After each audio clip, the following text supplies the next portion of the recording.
Welcome to the New York Stereoscopic Association. I'm your host, John J. Zelenka, aka Johnny Laser. Thank you for joining us. We're here to share our love of this immersive art form, to see through the eyes of those with cameras that see the way people do. By sharing the images that move them, stereographers welcome you to visit the places they've been and to stand in their shoes and gaze at a moment frozen in time just as they experienced it.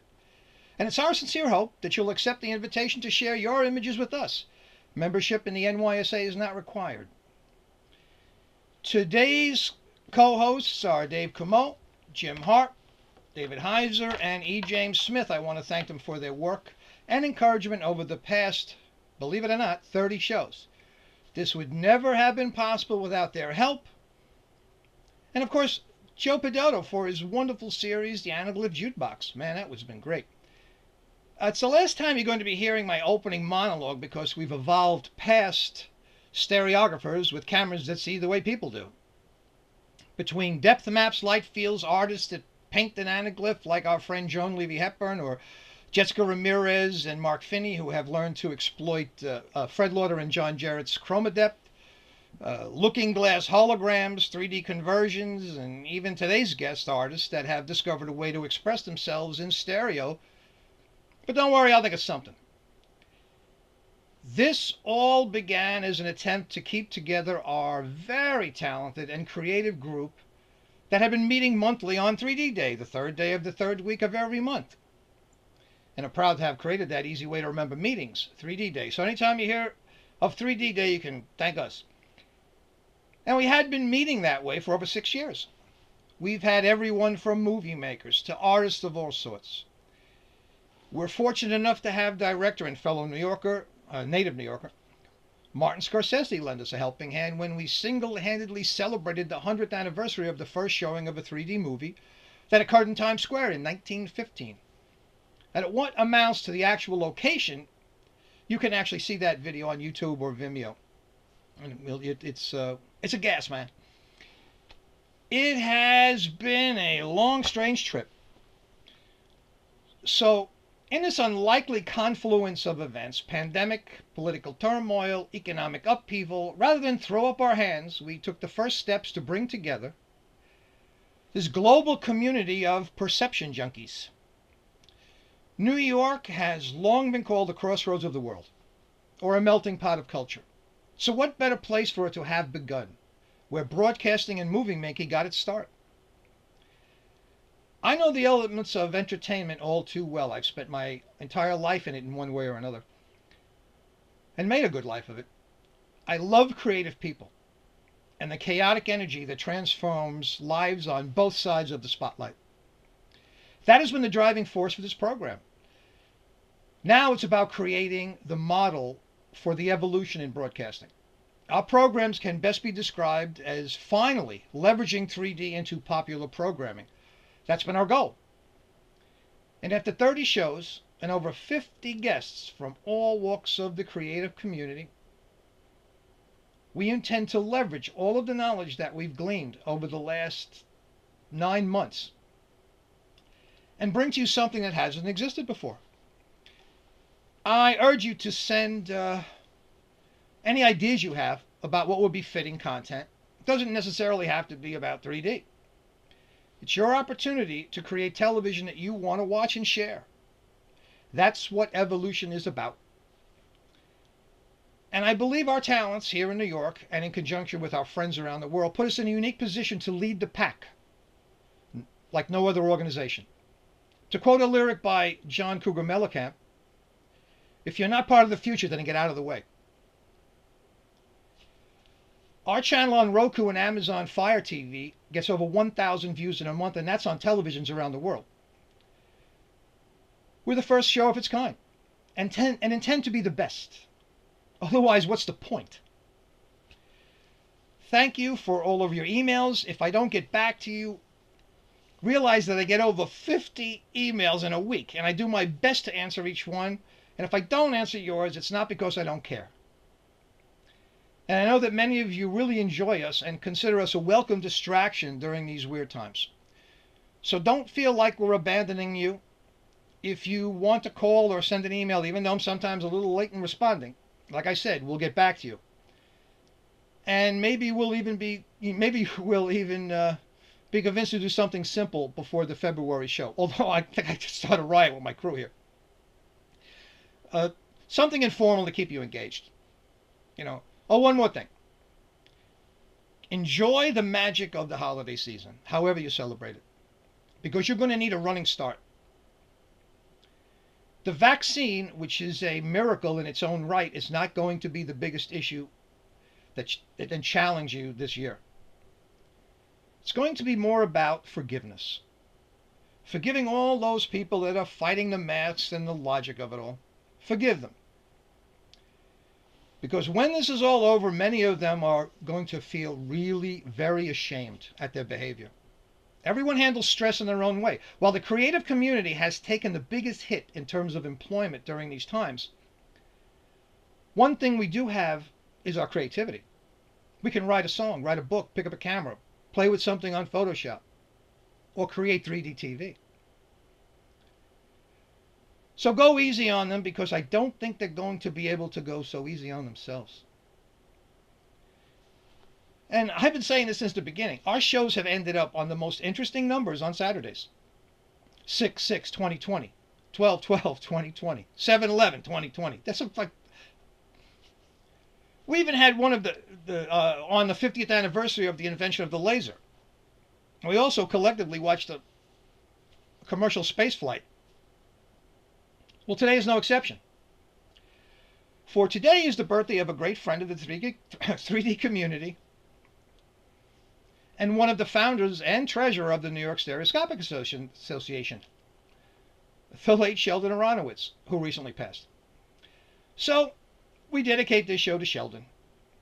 And in my opening monologue, I remark, to stand in their shoes and gaze at a moment frozen in time just as they experienced it. So I'm going to show some pictures that Sheldon took, and is part of the ViewMaster pack that he and I created from images we shot on that cold New Year's Eve in Times Square in 2000. Although the smart ones among us really know that 2001 was the beginning of the millennium.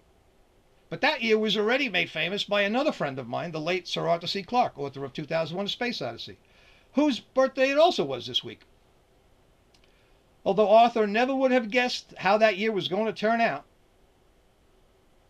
Anyway, Sheldon and I shot that event too, and you can see that on our Roku and YouTube and Vimeo channels. It's the 9/11 stuff we've got.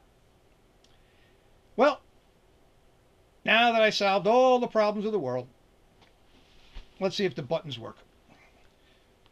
On with the show. Stand by. Right now I'm going to go through some of the images. I'll put my hope you weren't trying to reach me. I certainly hope you heard me, because I don't know if I can go through that again. Stand by while I wet my whistle. Anyway, I'm going to go through some of the shots from this. Let's see if I got that. There we go. So you could see through the eyes of Sheldon and I on that night that we both independently shot this, by the way. Shot the images here. We got many more. One day I'll bring them all out. But, you know, we'll have to wait for that until I'm not busy doing this. And we inadvertently bumped into each other at the end. Only two guys there, I think, shooting 3D. But certainly I was the only one that had a media pass. So I was all over the place. So I'm going to stop me right now, and then I'm going to share the screen. Stand by. Now this is a very difficult shot because they inserted. Some of these are going to be a little difficult to see because I scanned them off of the ViewMaster reels, even though I had the originals. Don't ask. If you got anaglyph glasses, I would put them on now. Or you could just enjoy the shots. This is when people used to get together. This would be 2000. A lot of these, imagine these kids in the shots are not kids anymore. These are the little pens they set up. That's Ann Curry, the broadcaster. She's not on right now anymore. I think she's doing all the fancy stuff. But that's what it looked like in Times Square on 2000, between 1999. Now, these two people are interesting. That one on the right is Gail Niles, a good friend of mine. And she's a artistic genius, and she had a deal with American Express. So what she did is she went around the world that year and found aromas. I see you laughing out there, but don't laugh. This is serious. She found aromas that were the favorite smells around the world in all these different cultures and put them together and put them into a. I called it the smellinium, but that's the idiot in me coming out. She wasn't very prized. She didn't like that. But anyway, she's a wonderful woman, and she accepted the fact that she knows me enough and to realize that that's how I am. Anyway, the smellinium. So basically, they drop these with the confetti in Times Square, and you can open them and smell them. I still have a bunch of them around here. I'm not sure if they held their smell, but one day I'll tell you. The guy on the left is the confetti guy. He's the guy that pushes the button to drop the confetti. We did that at that point. Here's a shot from the top of the media platform because I was carrying. I had work to do down here. But basically, my production work was to make sure things, that the guy didn't fall asleep with the camera. That's about, I mean, I made sure of that. But in the meantime, I roamed around. So this shot is from the top of the media village, we called them. And yeah, this would be facing south. So that's all the way in the back. There would be the tower that they dropped the the building they dropped the stuff over. This is another shot from the media riser, the media village, as we say. John, that last shot had a shot of the Marriott Marquis, right? Oh yeah, that's right. There it is. Right. Yeah, that's where we. Thank you. Go ahead, Jamie. No, I was just gonna say that's where we had the 100th anniversary of 3D film, and that's where the Astor Theater used to be, where that was first shown in 1915. So it's funny you have it in the shot. And yeah, I didn't even think of it. Thank you. And we actually had the Astor room, but that's another story. Yeah, that was phenomenal. But yeah. The thing about all these people and these pens here, being part of the media, I don't want to, but the reality was I had coffee, cheesecake, hot chocolate, whatever I needed. These people in there, you leave that pen, man, you ain't getting back. People would ask me, could you get me a coffee? I'd say, I get you coffee, but you don't want a coffee because, you got an hour and a half, man. I would just hold on there. Because if you want to have the experience of being in Times Square, I would say drink a gallon of water, have 5 coffees, and hold that. See if you can hold, how long you can hold that for before you ever want to go back to this place. Okay, this year it won't happen, but this is what it looked like. So this was, as I said, this was having this experience through the eyes of the guys who shot it. And this was through Sheldon's eyes because he shot this shot. This was his. And like, okay, wait a minute, I went the wrong way. We'll work our way out. So, hope you enjoyed it. Wait a second. This is for Sheldon, not for me.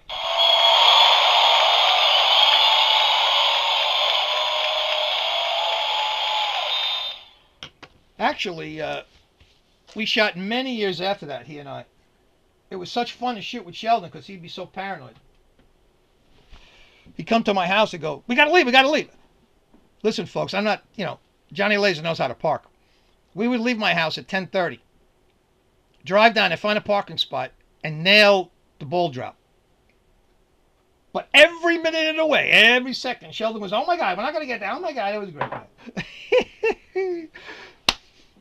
Those are wonderful times. So hold on a second.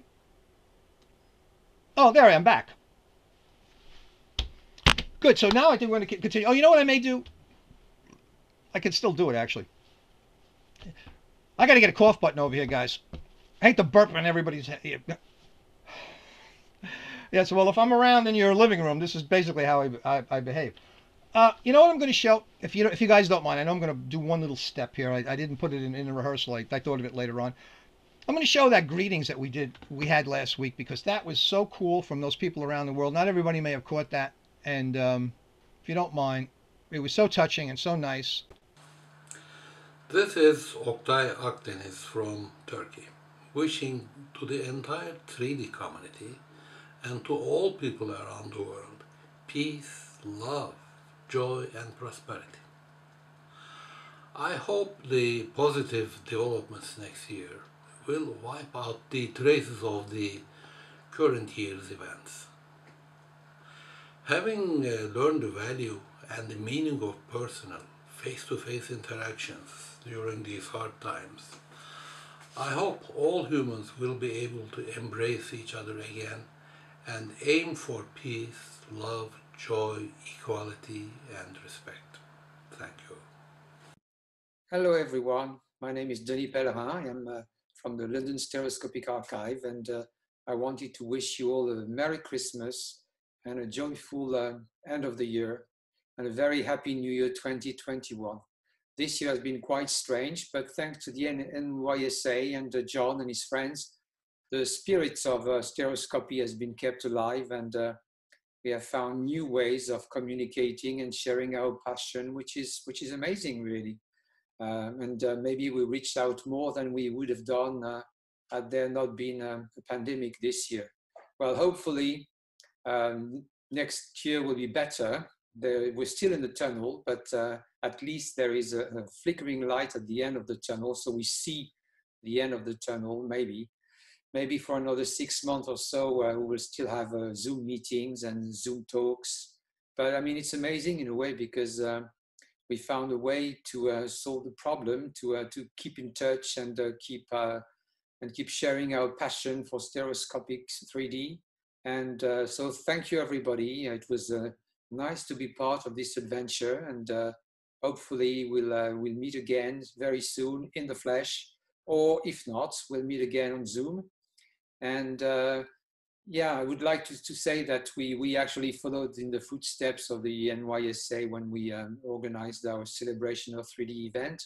And even if I'm not supposed to tell you, I think there will be another one next year in February. So keep in touch, and we'll let you know when this happens. Well, everyone, very Merry Christmas, very Happy New Year 2021. Wishing you all well, to stay safe and in good health, and carry on with stereoscopic 3D, carry on taking photos and enjoying 3D. Thank you. Bye-bye. Well, hello there. Happy holidays, everyone. This is David. And Clara. And Molly. And we just want to wish everybody happy holidays, happy Hanukkah. Stay safe, wear your mask, wash your hands. Yep. And we're just blessings to everyone. We feel so blessed to be here. We're just staying safe at home, and we're glad we can be with you virtually at this time of the year. And we're staying in. Yeah, so it looks like we're out, but we're in the house. And we just want to tell everybody else this time will pass, things will get better, and life will go back to normal. Yep. Or it'll be better than before. Yep. And we have a lot to look forward to, so keep your sunny side up. And have a happy New Year for 2001 coming, and happy Hanukkah. We'll see you at the next Zoom meeting. Happy Kwanzaa. Merry Christmas. Happy New Year. Bye-bye. Bye-bye. Bye. Happy 3D. That's all, folks. Hey, John Z. This is John Jarrett at American Paper Optics in Memphis, Tennessee. I want to wish everybody at the New York Stereoscopic Society a fantastic and wonderful Christmas. And I hope you have a happy,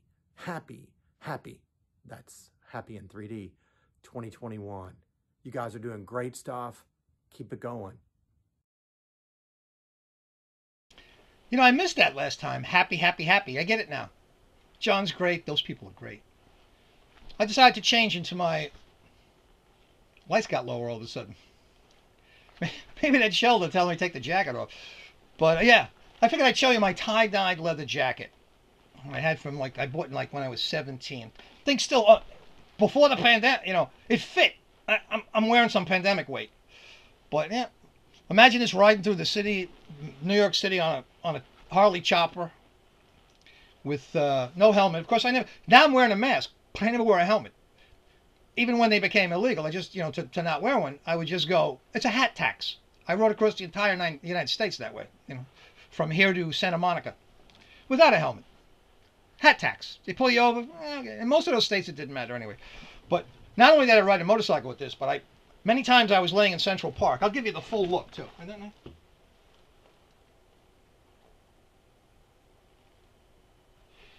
Tie-dyed leather.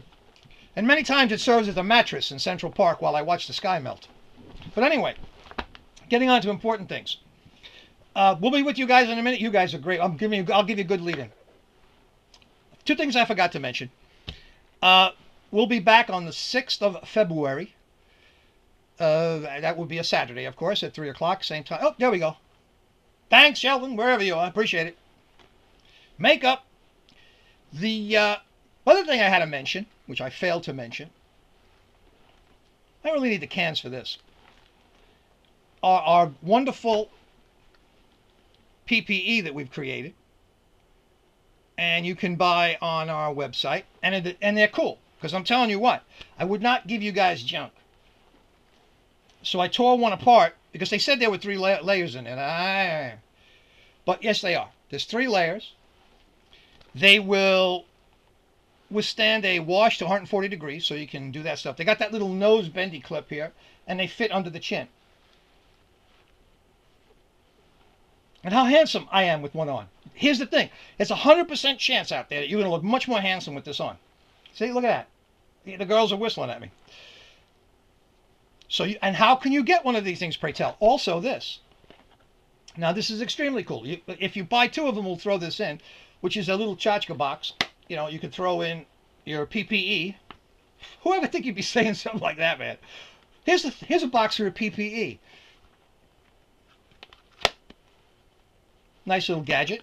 And, you know, we always have stuff we need to throw in it. BNC. Has anybody touched a BNC connector or not? Like, I don't know. But there's still things you could throw in here. So that's the story. And, of course, we have other swag on the website. And how do you get to it? Very simple. Or at least as far as I'm concerned. Listen carefully. 3dnsa.com. You can either get there with the org one because we have the org site, but 3dnsa.com. Go on that site. Buy one for everyone in your family. They're going to be cool, and eventually these are going to be collectibles. I can't wait until they're collectibles, man. But nonetheless, it's working for me. I look a lot more handsome. So, on with the show. We got that, okay, on 3dnsa.com.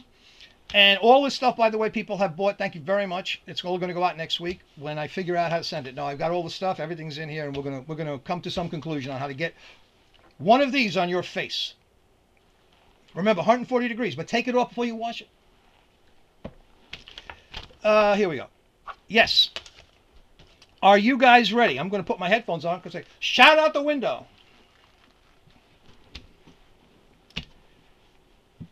Blinn and Lambert, are you ready for us? Okay, good. Your mic's off, but that's all right. I'm going to. We're ready. Stand by, because now I'm going to like the jacket, man. Yeah, very much.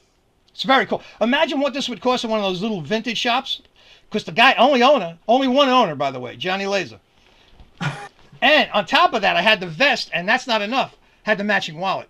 Dang. I was cool from 17 till now. And I never became uncool. But anyway, speaking of cool, you guys, I loved you in the rehearsals on Thursday. Nicholas, this is great. You guys are going to love this stuff. So stand by while I get you guys rolled in. Nicholas Steindorf and Kyle Williams work in moving image and projected light under their collaborative name, Blinn and Lambert. Their work, including stereoscopic shadow installations, frame-by-frame animations, and multi-projector slideshows, focus on simple, silent objects and their presence on screen. Their practice is motivated by the history of image-making technologies, CGI interfaces, Dutch still life paintings, practical cinema effects, 3D glasses, and the way these technologies can be paradigms for describing time, material, and presence. Who couldn't love these guys? Let's see if I remember. I don't know who to say take it away to. Blinn and Lambert. I love the fact that there is no Blinn and Lambert, but there is a Blinn and Lambert. I love that whole thing. Oh, by the way, they come via the Edge of Light exhibit at Plaxall, created by the HOLOCENTER. And here it goes, boys. And we loved the lovely, intelligent, brilliant, and wonderful Martina Warangovius. I just wanted to put a plug in there for her. Okay, boys, take it away. I'll shut up. Great.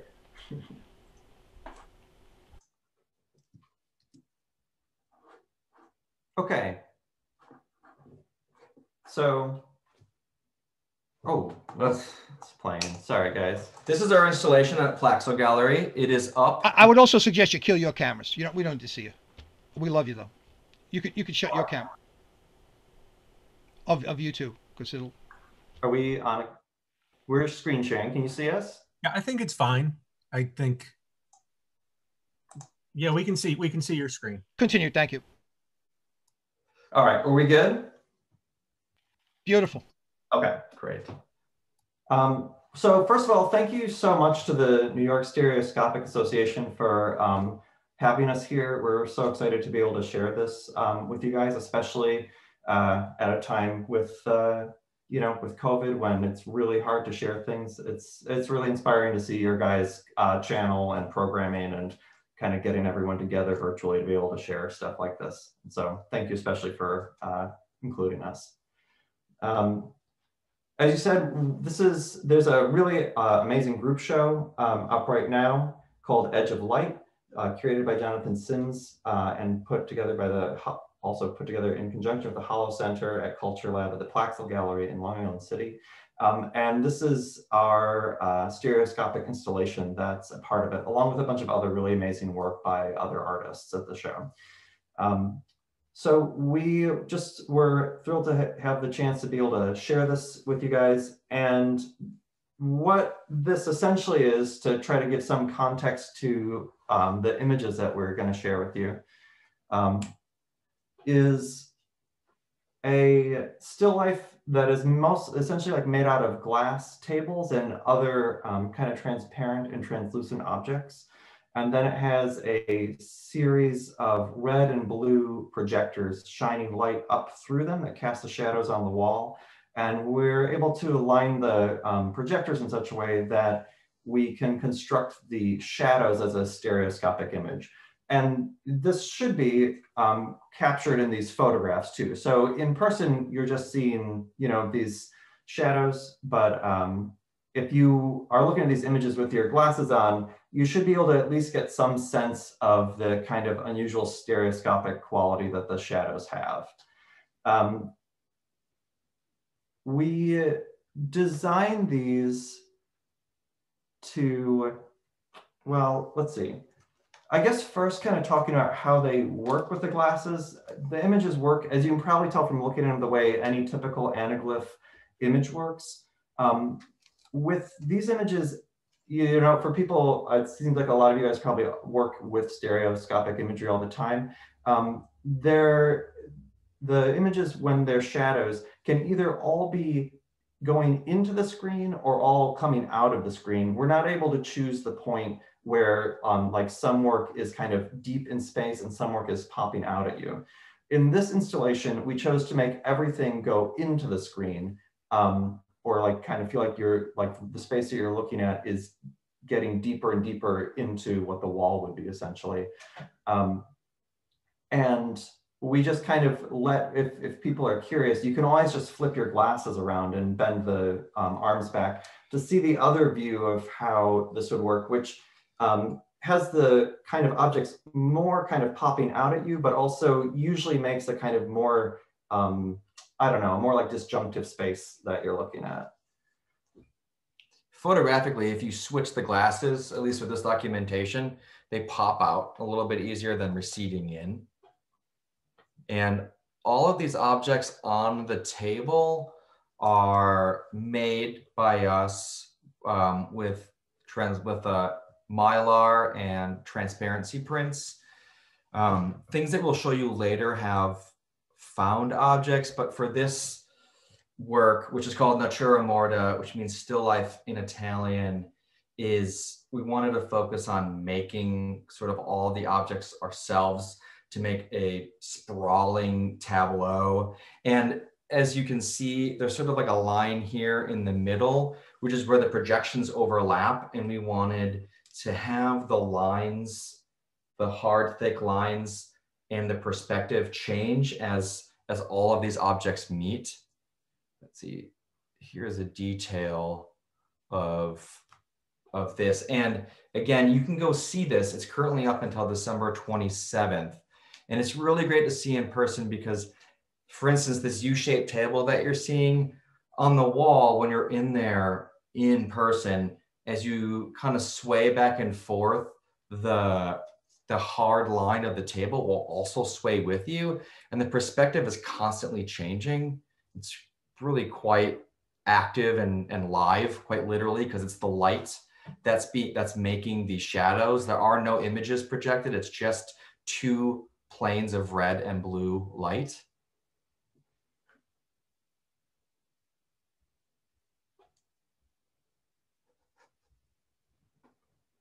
I think we have some more that are pulled back.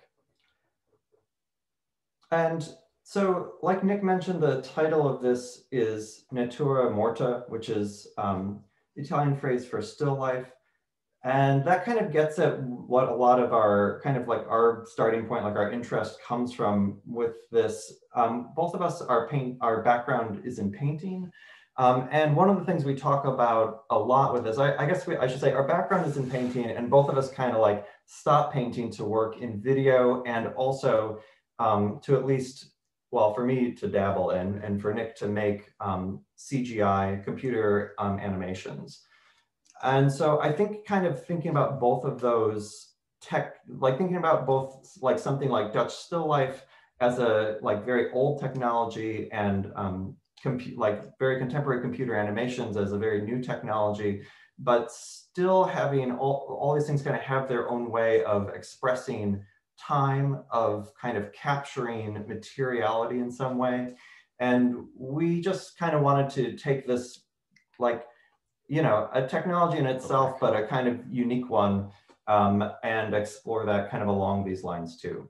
And I also want to say that for this installation, we'll show you some work in a second that was our another body of work we made with these, the kind of first round that we made of them a few years ago. This was a really great experience because we typically aren't able to make something this large because we're always working in our like small Long Island City studio. And part of the kind of program of Edge of Light that Jonathan Sims curated was to not just have these big spaces to install something, but also to give the artists time. We had about a month to kind of be in this space and figure out how we wanted to use it with materials that we had. So we already knew kind of the structure and technology of making this, but exactly how we would be able to fill this room and what would go on the tables was something that we were able to do once we got to the space and started working with it. So we feel really fortunate, and I just kind of want to give a shout out to Jonathan again, especially to be able to make something on this scale, which we could never do in our kind of own cramped, expensive studio space. Yeah. So we also wanted to include this just to give a sense of like how this is made, if anyone is interested in the kind of like more nerdy technical side of it, and how we kind of arrived at it. About, I would say 4 years ago, we started working together, and we were both interested in 3D movies. You know, we'd both been working in video, and like I said, some CGI for a while.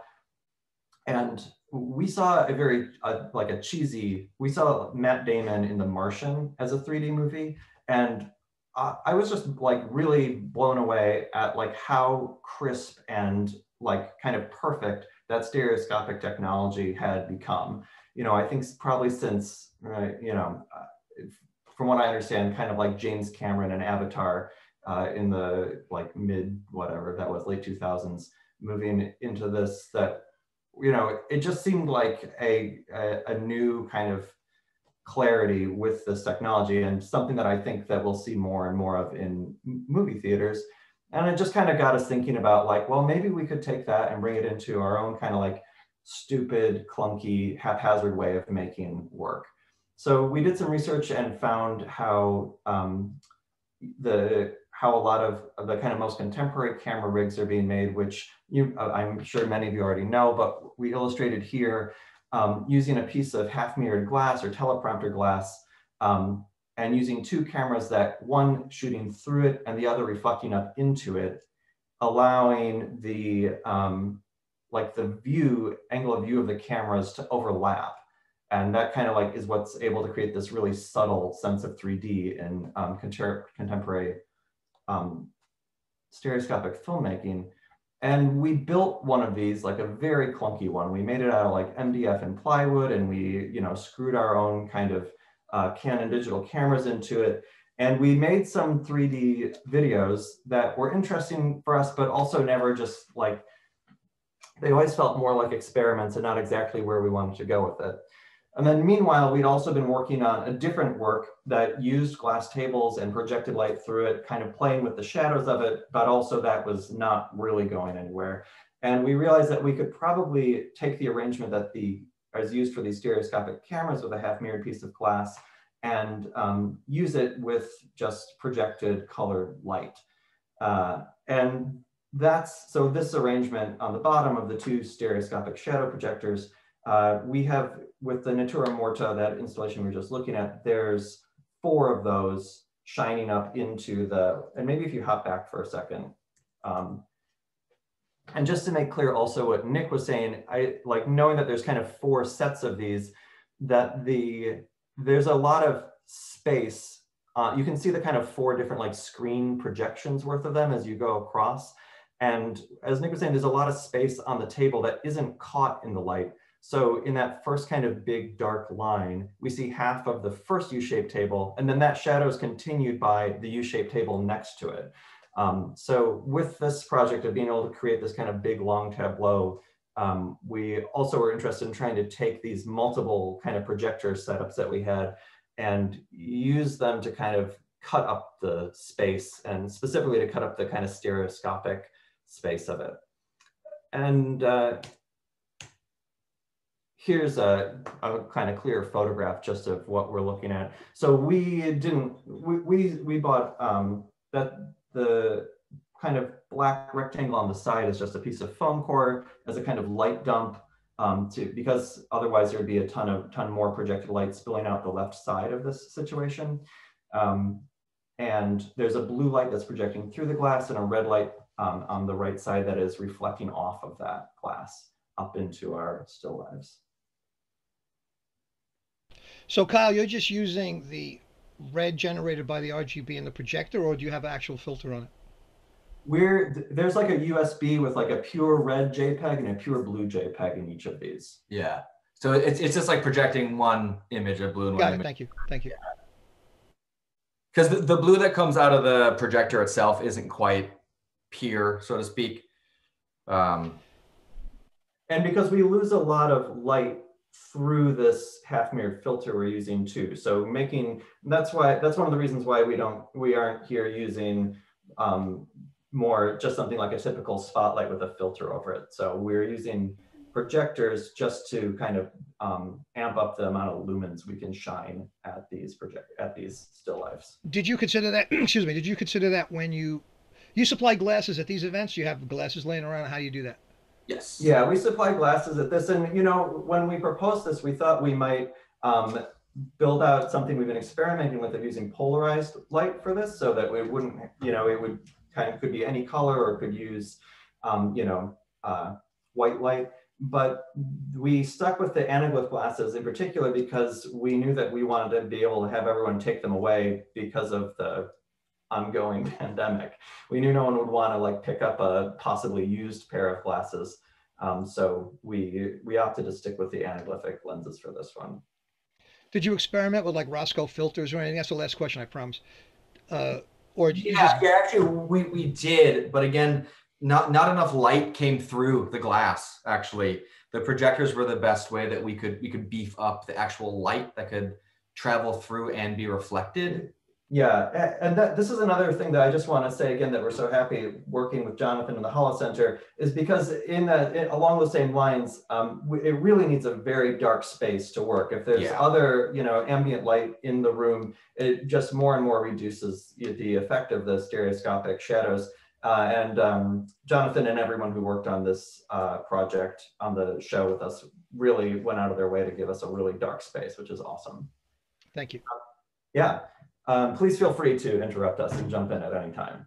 Yeah, of course. We also wanted to show you guys, this is the kind of previous body of work that we made. And we can talk a little bit about like the, kind of, like we said, we felt really psyched to work at the Plaxall Center in the installation we were just showing. because it felt loose and kind of fast, and we didn't know exactly what we would make. With this body of work, we worked on this for about a year and a half, or maybe 2 years, and it had a kind of like larger narrative and other works that were connected to it too that we'll share with you. But do you want to tell them about the kind of starting point of Solaris? Yeah, so this work is called New Gray Planet, and this entire show was based on the book by Stanislav Lem, Solaris. And there's a chapter, or not a chapter, but there's like a section in it where there is a blue moon and a red moon that's shining through the space station windows. And the main character is describing a room that is essentially could be anaglyph if he was wearing glasses or not. And I was like, Kyle, boom, this is it. We're gonna imagine an entire show or entire body of work that is based on an empty space station. Yeah, and of course, and then, we're already kind of like always, some of our favorite things are some of the kind of like romantic and, slightly horrifying films that are kind of about loneliness and emptiness in space, including 2001: A Space Odyssey, and of course the Tarkovsky film version of Solaris. So, I don't think that those things necessarily like scream out as references to a kind of a lonely space station in these, but it was something for us to kind of think about as we gathered the materials that would go on this table, on these tables that we're looking at. There's also a projection here of a CG video that we're going to share with you in just a second. You can see that as part of the installation there. And as Nick was saying, with these works, much more of what we brought into these were found objects. And we were particularly interested in the kind of translation that we could find with different found material in the world and what it looked like as its real, actual felt material, and how it would be translated into and the kind of imaged material it would have. So some things like this, like that glass table, translate almost seamlessly. Other things like these plexi, kind of folded plexi tables that we have, create this kind of vibrant, kind of refracted light on the edges. Other pieces of glass in these create this all sorts of striation and swirls that you don't see in the object themselves. Another thing that we were really interested in this, again, I think coming from the point of view of thinking about how paintings work, especially, is the way that they actually were able to, that these works operate with two different modes of perspective. One is a kind of like linear perspective that comes from the shadows being projected with a really, wide angle throw of a projected light, creating these kind of like, almost expressionistic shadows. But that perspective is inverted usually by the phenomenological perspective that the glasses create. So that was another really fun thing to play with these. Do you let people just figure that out, or you tell them right over left eye and that kind of stuff? In the show, in Nature Mortura, where the show is now, we leave some brief instructions to make sure that people enter it the way that is kind of easiest to see it. There's a level of like kind of practicality with all of these that we have to figure out of, obviously like making them, they have to work, and that all depends on these kind of minute, shifting a projector to the left or right by a couple centimeters. But also, certain objects, certain ways, placements of them snap into a kind of stereoscopic form easier than others. And so we do try to include those in this to make that simple. And when we would talk to people, and when this show was at, we should mention, was at Microscope Gallery in Bushwick, who are also really excellent partners. They show a ton of amazing work, but part of their programming also is that there's always someone in the gallery to kind of talk to people and make sure that they know that they need to wear glasses, first of all, but also for people who are interested to talk to them about that they can switch their glasses to see things either popping out or going back in. And with these works, like the one we're looking at right now, is one that feels really disjunctive because it's the shadows are arranged to more or less pop out of the screen at you. And so was that first one we saw, that's kind of like a big kind of scooping glass table out towards you, out towards you. And two of the other ones work the way the installation at Plaxall Gallery do, going back into the wall. Let's go back to that one for a second. The big U one or this one? This one, no, that one, just that closest of one. Oh, the super one. Yeah. And I'm just stopping on this one to point out kind of one of the things we were interested in of, each thing in here is a perfectly clear object in person. There's a kind of sculpture made out of mylar that's a kind of like Fantasia style, like broom there on the left. There's a glass fishbowl in the middle. There's a kind of old timey like glass chimney for a lantern. And then there's another kind of piece of like a folded screen made out of glass above it, as well as a kind of glass sculpture that's that fogged thing right at the top center of the image. And so kind of finding out how these things lived as virtual material was something that was really interesting to us. And the idea, I think, that comes from both of us working in with 3D software like Maya, where kind of a major part of making Maya's image, or I should say, computer-generated images, comes from being able to manipulate the virtual material and the way that those virtual materials interact with light and are rendered through imitating how light works. So that was something on our mind when we were making this. I have a question. So how long did it take you to figure out, because I know there's going to be a calculation, and I love your clunky haphazard, that's just a wonderful thing to say. That's very modest. But anyway,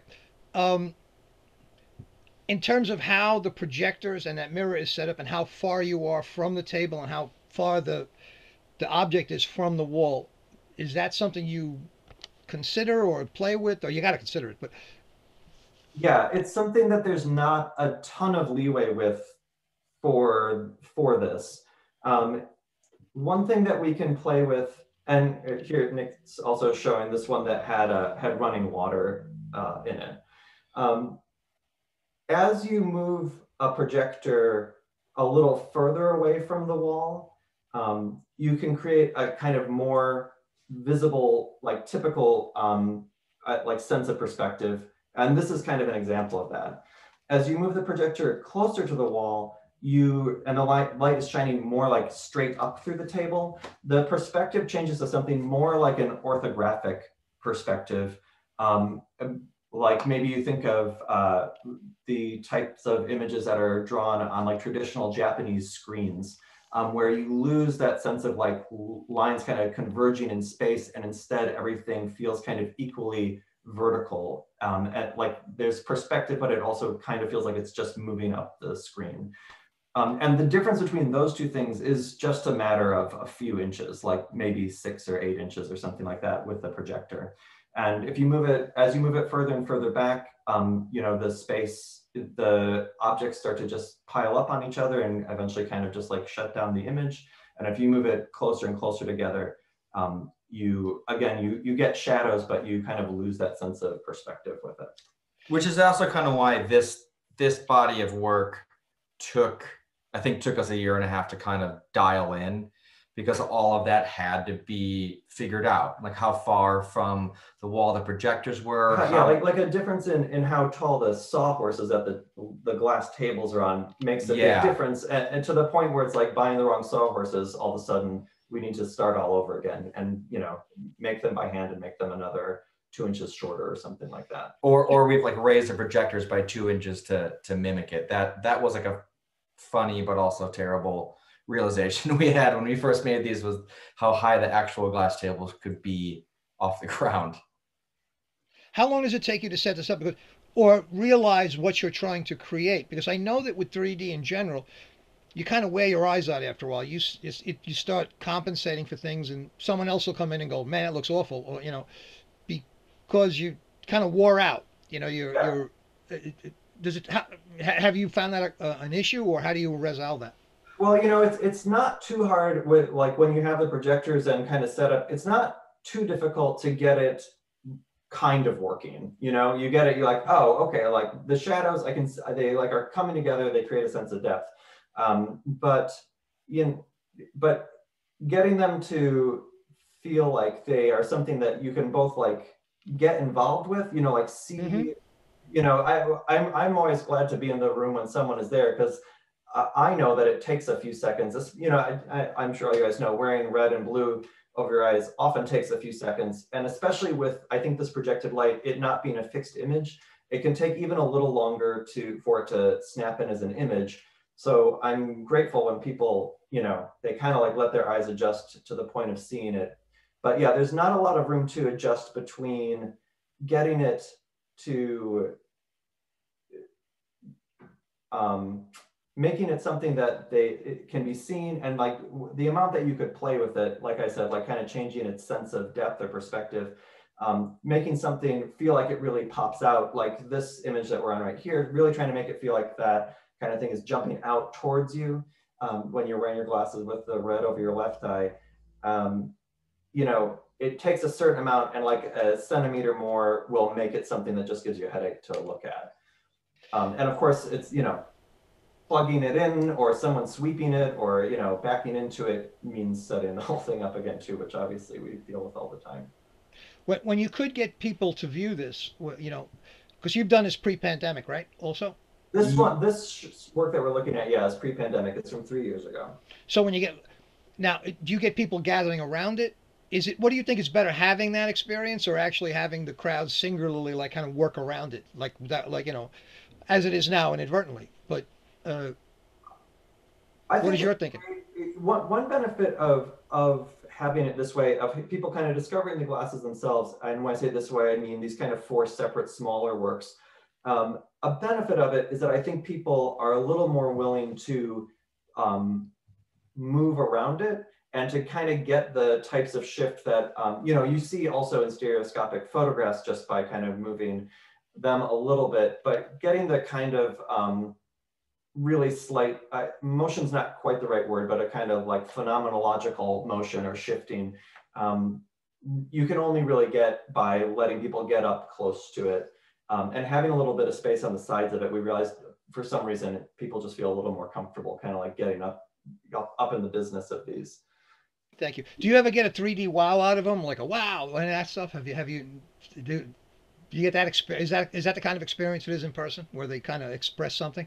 I think like once people, like, for lack of a better word, when it works, like when it's able to like click in and people will see the image either recede in or recede out, and then all of a sudden like the entire table, like one U shape will help you kind of like have your eyes cross just enough, and then the whole thing will kind of come to life. That's usually the aha moment that experience. And also the image, I don't know if you can find it quickly, but the one of these tables that has the U1 that is kind of really swinging like a wave kind of out into the audience, out at the viewer. Yeah, this one. This one, for me, looking at this photograph, is a little hard to focus on. In person, this one snaps together and really comes out. It's hard to make these works work this way, because whatever's coming out has to get out over the actual objects on the table. So this was something where we were able to like get the projectors in the right place, where like that kind of bottom edge of the thing popping out at you is higher up than the actual glass sculpture there on the table. Otherwise, it kind of just gets muddled into one thing. Thank you. You can continue. Thank you. I think what we're going to do now is jump out of this screen share for a second and share a couple other works with you. I'm just going to quickly share that one. Yeah. A video of the work that had the moving water on it. It's very short, but just to that was our kind of one moving like kinetic piece in this show. It's like a 10-second clip. We'll play it again. Yeah, just put it on. Yeah, thank you.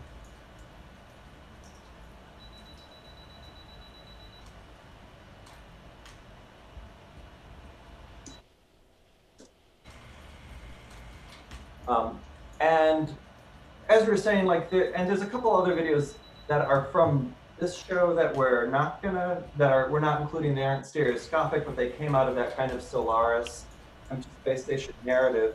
But one of the things that Nick, if I can tell you, say this, had been working on kind of in his head for a long time was a kind of imagery and narrative about a deer, like almost like a dream image of a deer by a stream. So we wanted to make one of those that worked on these tables. And we did that with this one using this flowing water on a timer and a tiny figurine of a deer. And then as a kind of sister work to that, we made this other stereoscopic work. And I'm going to jump to share that with you guys now also. So the next work you're going to see doesn't jump out at you like as depth, like the way that Anaglyph usually does. So there's one 3D rendered environment where half of the environment is in the red channel and the other half is in the blue channel with a central flowing green. If we can find this thing, seeing this guy. Just click on it. Yeah, there it is. There it is. Aha, aha.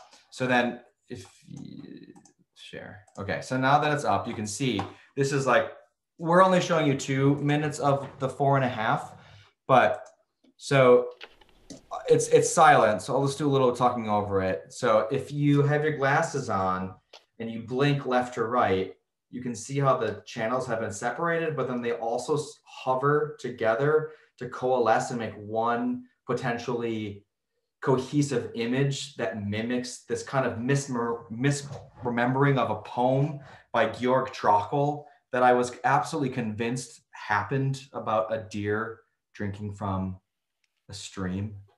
And that is basically the kind of starting point for this animation while you watch it.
And here's our deer.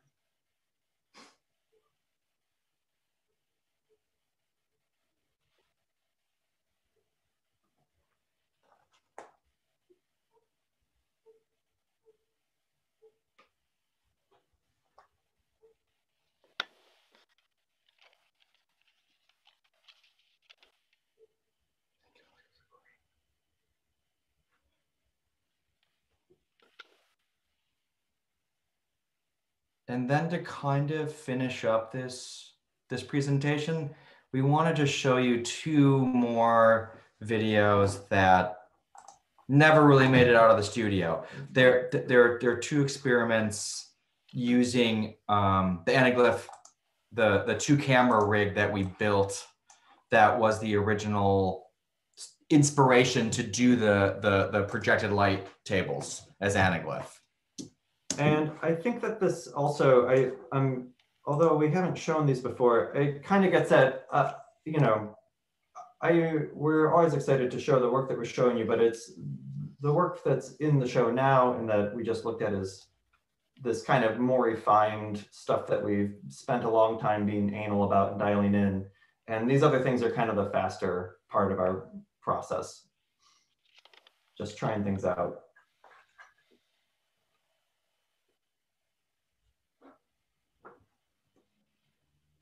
No, you got a captive audience. We all enjoy this, so don't think twice about it. And thank you very much for letting us peek behind the curtain. Thank you. Okay.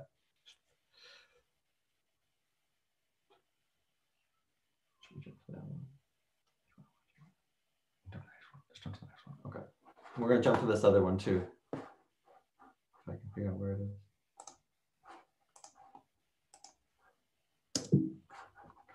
Come on. Oh, maybe I just have this one. There we go.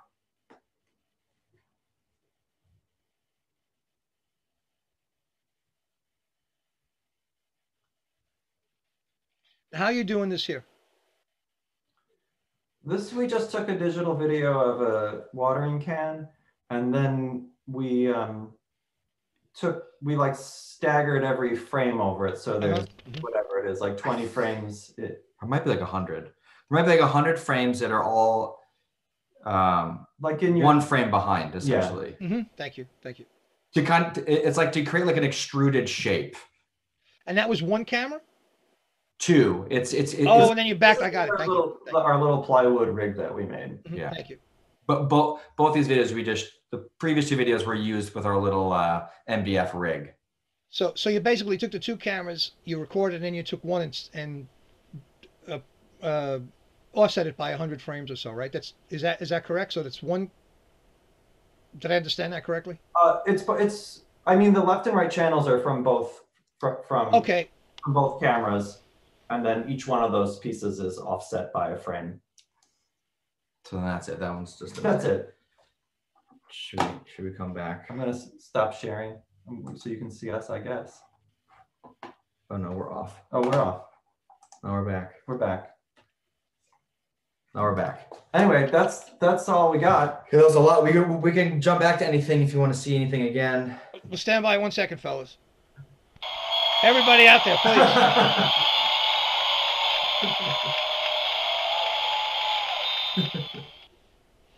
I love the fact that, I experimented with all the stuff you did there, but I love the fact that you got something out of it. I got something out of it, but it led me into some other directions. But let me tell you something. Your, what were you calling it? I had to write it down. Your clunky haphazard. That's like the story of my life, quite frankly. Yeah. But no, I love the modesty in that. But yes, I understand experimentation and where it got you. It's a wonderful journey you took, man, and it really paid off. It's engaging work. It's engaging work. I congratulate. Not only do I congratulate you, but Blinn and Lambert. Thank you. Yeah, we're still messing around, so we'll, who knows. Well, I'm sure some stuff came by in the chat, but before we get to that, again, I want to thank you, and you're always welcome here. As you're doing your clunky haphazard technique that we all love. The beauty of that is incredible, and I love the modesty again. But you're always welcome, man. You guys can come back anytime as you progress along. We're excited to find out about the NYSA. And certainly, if you ever want any 2 cents thrown in, there's like $90 worth of 2 cents here. So really, I'm reluctant to say anything because you're doing such a good job on your own. I tend to not want to preach anything to anybody while they're on a journey, but if you ever had any questions, this is the bunch that could answer them. But yeah. I would not corrupt your haphazard approach with any of the knowledge. I would prefer that you stay on that path because it's phenomenal. It's phenomenal. Thank you. And anything DC that we got out there for questions? I think that, I think you're right. Like there's not, there were some people talking about some other kind of shadow graph experiments that have been done in the past, but we don't want to corrupt you with other people's works. That's something as far as we know, shadow graph stuff has been around since the 19 teens.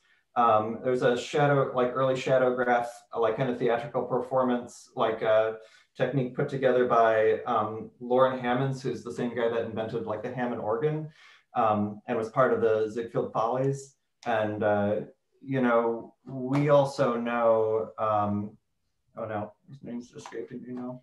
Which one? I wrote it down so I wouldn't forget. Ken Jacobs. Oh, I God. don't. Ken Jacobs. Sure, I'm not sure if there's like a publicly shown work that Ken Jacobs did, but we know that he like used that in a lot of it, his teaching and other like, makes sense that would be part of his thing. So we by no means want to suggest that we, have some sort of proprietary thing over stereoscopic shadows. But we didn't patent and trademark to follow. No, I got you. But for sure, and it's just like everything. It's just like anything that is it. It would, I think, be less interesting for us if there was something like that we were, if we were the first people that did it, it would feel like we made an invention instead of making an artwork. Yeah. Excellent. You almost shut me up on that one, but not quite yet. Hey, Carlton, you're out there somewhere? Did you fall asleep? A question too. I think we need to, we can unmute him. But there was a question too. I think it was answered by if you experimented with moving the, Bob Swarth asks if you experimented with varying the spacing of the two projectors to change the amount of displacement. I think you talked about all that, right? Yeah. And so we, moving them, we were always trying to get kind of as much, I should say, usually as much depth as we can. Again, partially so we can kind of show a viewer who's new to it that it works to like kind of get them visually involved with it. But, with trying to get something that's an object that's close to the wall to pop out as we move the projectors away, that means something that's far from the wall gives you a headache to look at. So it's always, we don't have too much leeway in kind of making those adjustments. And Carl, unless we are fine giving people a headache, which is a different. That's the other thing about 3D. Yeah, you learn the hard way with that one. Yeah, that's why I was talking about how long does it take you to tweak it, because you could, and you've learned this already. I know it. Anybody who messes with 3D knows that. You spend 3 hours on it, you're in the ninth dimension, because your whole ability to know what you just did, if it works for other people, is out the window. You really got to rest a little bit and then try again, because it just works that way. Carlton, you were there at the exhibit. We want a live explanation of how you felt about when you went through the exhibit. I know I'm taking a chance on that one. You're the surrogate attendee. The witness. Okay, we go exhibit A. Go ahead. We want. It's beautifully put together, and it's also when you walk in, it's a L walk-in, so you don't you turn a corner and bingo, then it just fills your eyes. And they have a small table with all the glasses spread out, so it's like a pre-entrance. And when you get in, you have freedom to just move in any space, close, further. Whatever attracts you, you can go and examine closer. And it's actually fun to hear other people's comments as you're in the room. So it's very, very, dare I say, elegant. Yeah, no, it's very, you just want to just sit and absorb it. You're not trying to figure it out per se. As you said, it's not a invention, it's an art piece. And it comes across as such, as opposed to a, look at this trick thing. No, you're looking at the composition and how things are interfacing and how they're, it's memorable. It's a very memorable thing. It's funny that, the timed entrance thing, once you got people trained to do that, if you didn't have it in a constricted amount of time, but you just kind of scheduled out, I'm wondering if a lot of these exhibits after the pandemic actually make sense. You wouldn't have done it except for the Louvre or someplace. Oh, you got to have, but even these small ones, it starts making some sense. And people are kind of patterned, they've been trained now. You would have never got away with that, but now they're kind of trained. I think that's an interesting aspect of being able to absorb a piece of art without 50 people pushing you, or you gotta go to the next thing, Yeah, that's what I'm thinking. Yeah, I went on opening night during a pandemic, and that means instead of having 300 people, you have 10. Well, here's the thing. I'm not. Ironically, you actually enjoy the opening because you actually get to experience the artwork, as opposed to coming back the next day or the next week, which normally is the case. So, so there's something to be said. Well, the most important thing to be said about the opening is the wine and the cheese. So we don't want to lose that. I'm agreeing with you on that one. But anyway, I think it's an interesting point. You know, that fewer people where you can kind of get a chance to really look at any artwork, not only theirs, but just any stuff that is large like that, where you can get a different perspective without someone walking in your way or.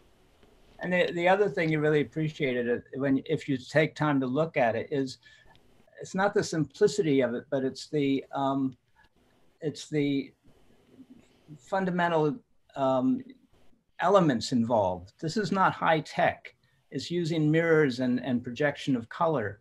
And there's something that's so using so little to get so much. And but dare I say organic?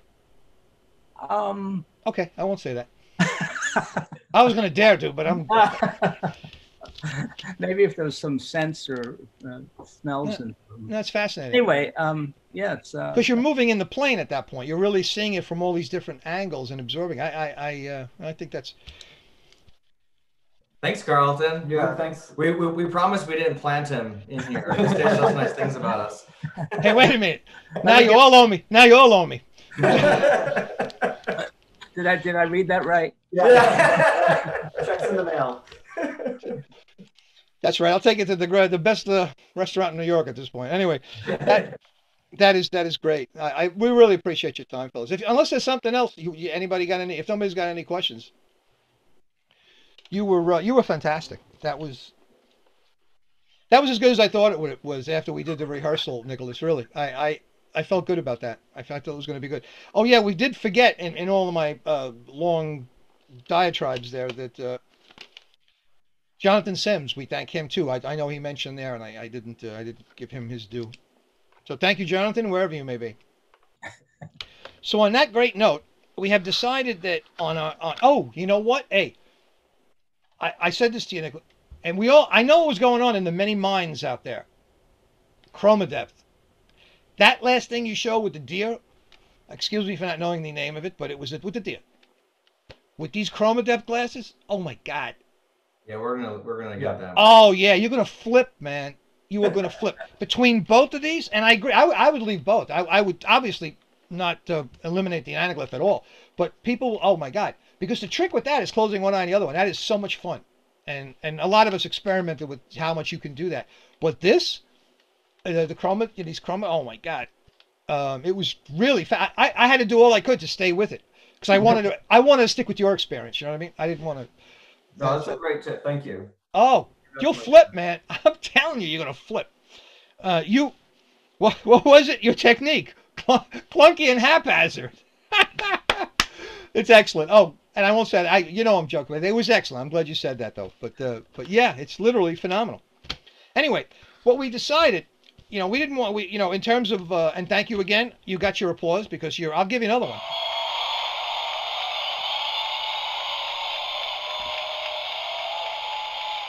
You were phenomenal. Thank you. We determined along the way, you can spotlight me now. We determined along the way that, thank you, that, it's tough to be almost like evicting everybody at the end of an event. Goodbye, and everybody, and all of a sudden you're in your living room. Well, that's yeah, you kind of have to do it that way. We're experimenting in ways of, how do I say this? Get rid of you. So we've decided rather than wait around, which we tried that, and that didn't work very well because a lot of people waited around with us, and I don't blame them. They want to find out what's happening. That's curiosity. So instead, we're going to try to ease you out with a video. We're going to rerun. Actually, what I'm going to do is, because we're finishing in plenty of time, I think we did very well. Oh, and of course, before I go into the end here, we get to the end, we're going to run a dummy, the thing I did last week with Vit, the marionette gentleman, and Phoebe Legere, the great artist at several levels. And I'm going to explain a little bit about how that came about because I didn't last week. It's very difficult to explain what your own art is, and that's why I give you guys credit for being so thorough. But we're going to go on to that, and then we will finish with another great artist, Joan Levy Hepburn, who was one of our guests along the way, and we showed her in the last video, who paints, you know, using anaglyph, incredible, you know, for the last several years. She's also a great guitar player. So her and her partner, Joe Brouchard, who was one of the original members, bass player actually, and his brother was a drummer of that little band Blue Oyster Cult, you know. And if you don't know them, if you're young, I don't know how you wouldn't, but nonetheless you could, you know. It would be Don't Fear the Reaper, you know, if you ever heard of it. More Cowbell, that's one of them. But I guarantee you know this song, Godzilla, you know, great all the way. And Joan, and I don't know if you know the name Dave Van Ronk. If you don't, young people, you should, and old people too. If you don't know that one, he was a very important composer and artist through the '60s, and Joan was his protege. So she got, not only she could paint well, but she's got guitar chops, you know. So there's nothing not to like. So anyway, now that I spent 20 minutes telling you how you're going to leave, where the door is, I would say at the end of the video, we ain't coming back. So I'm going to show you Don't Be Dummy, which again I wrote a week before and sent it off to Vit, who I never met before, because that's artist, man. Never met before.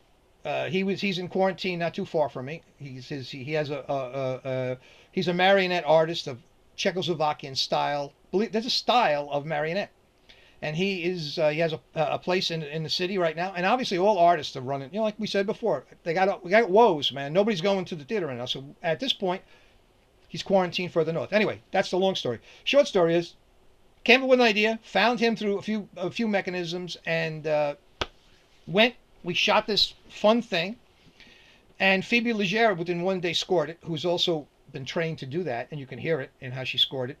And then we're just going to fade out. So for now, on behalf of all of us at the NYSA, all of the crew that made this happen and tolerated me to the unbelievable what these had to go. It is good that we're separated by many miles at this point. I'm not sure what's going to happen when we actually have to meet up again, but I want to say those guys had such patience, learned things, taught things, figured things out. Man, much appreciation to them. And for everyone who showed up, we appreciate your coming all this time, and we appreciate that that we have a lot to do, and we're going to really come back with some fun stuff, a completely different look in February, and continue this on this trail. And I again, it was a pleasure dealing with all you people. Thank you for everything you've sent, everything you've written to us. Merry Christmas, Merry everything, and have a very, very, very happy New Year. It's going to be a fun New Year, especially when these artists come running out of the woodwork who've been locked up that long, and all those entrepreneurs are waiting to do stuff. Don't worry. Don't worry. That I can tell you. Things are going to be different. Things are going to come back in a very interesting, in a much more powerful way. Just watch New York, man. We'll show the rest of you how to do this. Come back. Oh, don't take offense at that. We've had experience. You know why? Because we screwed it up so many times here that we also are very good at coming back, man. Anyway, on that great note, happy everything, and the next thing you see will be the marionettes. Stand by. Once upon a time, in the town of It's a Hoax, the people were told that they must stay inside and self-quarantine. Almost all of the people complied, but after many months, the young ones grew restless and so went out dancing. And some even said, "What gives them the right to pull my strings anyway?"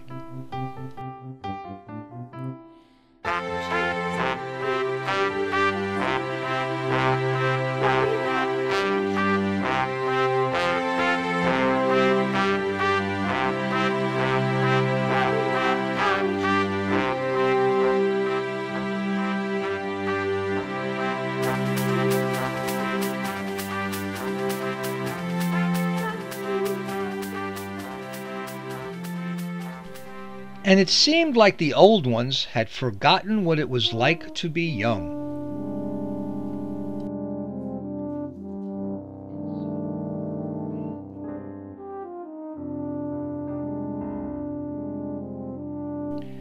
And so the grand, high, exalted ruler fiddled around and some people were very happy for the favor.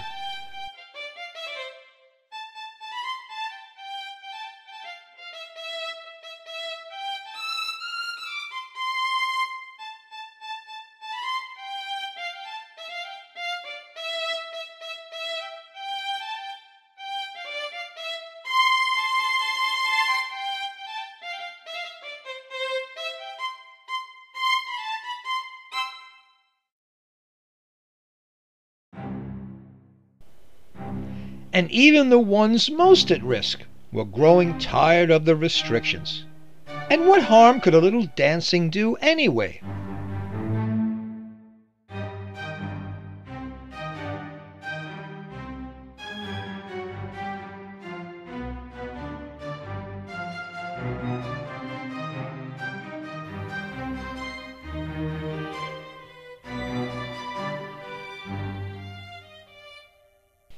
Uh-oh, looks like our friend isn't feeling so well.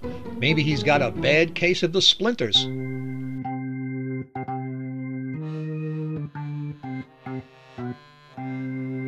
Well, I hope his medical insurance is paid up, or he might end up being deductible.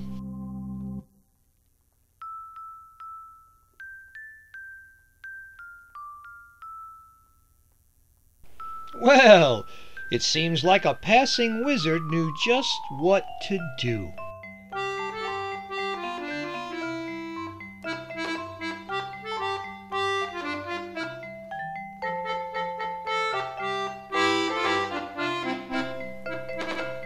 Well, I always like a happy ending. And it just goes to show you, sometimes the simplest things can save you, even if your head is made of wood.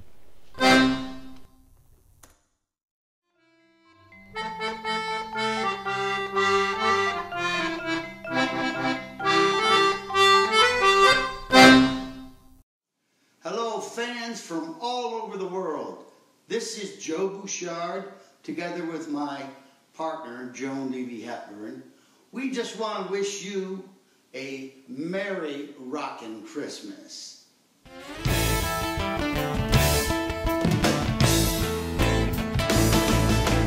Run, run, Rudolph, Santa's gotta make it to town. Santa, make him hurry, tell him he can take the freeway down. Run, run,